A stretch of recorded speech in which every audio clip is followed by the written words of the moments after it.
به نام خدا سلام. سعید غریبی هستم از تیم برنامه‌نویسی کدگیت. توی این جلسه قصد دارم در خصوص رنگ‌ها و بوتسترپ با شما صحبت کنم.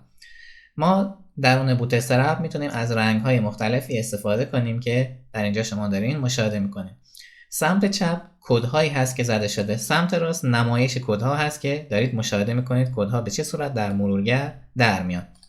بریم سراغ کدمون. من اومدم اینجا به بوتسترپ یک لینک دادم که بوتسترپ رو ما فراخوانی کنیم. در ادامه در قسمت بادی اومدم دیو رو نوشتم که مثلا اینجا ما بک‌گراند تکست رو قرار دادیم که عنوان پروژه ما هستش. در ادامه فقط دیو رو نوشتیم همونطور که دارید میبینید و کلاس هایی که میخوایم برای تغییر رنگ استفاده کنیم. پس ما دیو رو قرار دادیم و کلاس هایی که برای تغییر رنگ هست رو اینجا پیاده سازی کردیم. مثلا بخش اول ما یک دیو قرار دادیم با کلاس BG پرایمری. ببینید رنگ بک‌گراند به چه صورت در میاد. رنگ بک‌گراند آبی رنگ میشه. پس کلاس BG پرایمری رنگ رو برای ما آبی میکنه. حالا BG سکندری به چه صورت در میاد؟ در اینجا دارین مشاهده میکنین که رنگ به چه صورت در خواهد اومد وقتی سکندری رو ما صدا بزنیم یا کلاس BG سکندری. BG سکسس رو صدا میزنیم، سبز رنگ هست، دنجر، وارنینگ، اینفو، لایت، دارک، بلک و وایت. همه به ترتیب اینجا دارید مشاهده میکنید. مثلا دنجر قرمز رنگ هست، وارنینگ، اینفو، لایت و حتی دارک یا بلک یا وایت. توجه داشته باشین اینجا رنگ تمامی قسمت ها یا رنگ تمامی متن ها، اینجوری بگم بهتر هستش، رنگ تمامی متن ها مشکی هست و فقط بک‌گراند داره عوض میشه. اما در قسمت پایین، یعنی در این قسمت که من کدش رو در اینجا دارم سلکت میکنم، اومدیم بک‌گراند تکست رو عوض کردیم، یعنی بک‌گراند پشت متن رو عوض کردیم. اما در بعضی قسمت ها مثلا بک‌گراند که مشکی میشه نوشته رو سفید میکنه برای ما. پس توجه داشته باشین ما اینجا فقط با بک‌گراند کار داشتیم، اما اینجا با تکست بک‌گراند کار داریم که کلاسی که استفاده میکنن تکست داش BG پرایمری سکندری سکسس الی آخر هستش. یعنی دقیقاً پرایمری سکندری سکسس که در بالا ما استفاده کردیم فقط اومدیم تکست داش رو به اولش اضافه کردیم برای اینکه اصطلاحاً اون تکست ما هم در نظر گرفته بشه، یعنی بک‌گراند تکست داره عوض میشه برای ما. اگر هم توجه کنین در این سه قسمت اول پشت زمینه ما طوری هست که رنگ متن سفید شده، اما در ادامه رنگ متن مشکی شده. اینجا دوباره سفید شده و در ادامه دوباره رنگ متن ما مشکی هستش. پس با توجه به بک‌گراندی که ما داریم رنگ متن هم در این قسمت عوض شده. بریم سراغ رنگ خود متن. ما در اینجا با رنگ خود متن کار نداشتیم، فقط داشتیم بک‌گراند ها رو عوض می‌کردیم. اما اینجا رنگ خود متن رو میتونیم انتخاب کنیم و اصطلاحاً عوض کنیم. مثلا اینجا تکست داش پرایمری رو کلاسش رو صدا بزنیم یا اصطلاحاً تایپ کنیم، برای ما آبی رنگ نشون میده، سکندری سکسس، دنجر، وارنینگ الی آخر. همه این رنگ ها مشاهده میکنیم که برای ما به چه صورت در میاد وقتی از این کلاس استفاده کنیم.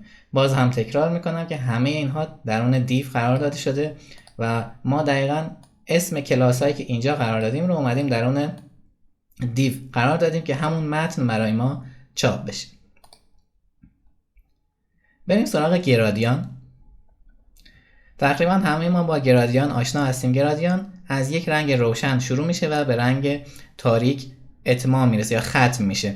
مثلا ما وقتی پرایمری رو صدا بزنیم رنگ آبی روشن هست شروع کننده رنگ ما درون حالا بک‌گراند و در انتها اون رنگ تاریک‌تر میشه اصطلاحاً یا دارک‌تر میشه. ما برای اینکه از گرادیان استفاده کنیم در بک‌گراند خودمون میتونیم BG گرادیان رو صدا بزنیم. مثلا اینجا ما اومدیم تکست BG پرایمری سکندری الی آخر رو قرار دادیم که بک‌گراند تکستمون رو برای ما رنگ‌های مختلفی قرار بده، اما در ادامه گفتیم این بک‌گراند ها رو برای ما گرادیان بکن که دارید مشاهده میکنید که یه خورده این انتها رنگش دارکتر هست تا ابتدای کار که بک‌گراند یه خورده روشن‌تر هستش. میریم گام بعد که اوپاسیتی هست. اوپاسیتی همونطور که میدونید برای روشنایی یک حالا آبجکت یا یک متن یا یک تکست استفاده میشه. اینجا ما اومدیم به صورت عادی تکست BG سکسس رو صدا زدیم که برای ما همونطور که میبینیم بک‌گراند تکست رو به صورت کامل سبز رنگ کرده. اما در ادامه اومدیم یک کلاسی استفاده کردیم در ادامه تکست BG Success به نام BG-Opacity 75، یعنی opacity 75%. ببینیم بک‌گراند به چه صورت در اومده. یه خورده از میزان شفافیتش کمتر شده. حالا همون رو ما عدد 50 بهش دادیم. ببینید باز هم از میزان شفافیتش کمتر شده، یعنی opacity 50%. در گام بعد اومدیم 25% رو دادیم و در گام پایانی اومدیم 10% رو به بک‌گراند دادیم برای opacity که میبینین به چه صورت هر گام روشن و روشن‌تر میشه. همین کار رو میتونیم برای تکست هم انجام بدیم. تکست opacity ما اول اومدیم تکست رو به صورت عادی نوشتیم با کلاس تکست پرایمری، بعد اومدیم به جای اینکه بنویسیم BG-opacity 75 نوشتیم text-opacity 75. با این کار اون متنی که داریم میزان شفافیتش کمتر میشه. اینجا دارین مشاهده میکنین 75%، 50%، 25%. در اینجا کدش رو هم دارین مشاهده میکنین. رسیدیم به بخش آخر که در خصوص لینک ها هست. ما میخوایم رنگ لینک های خودمون رو عوض کنیم.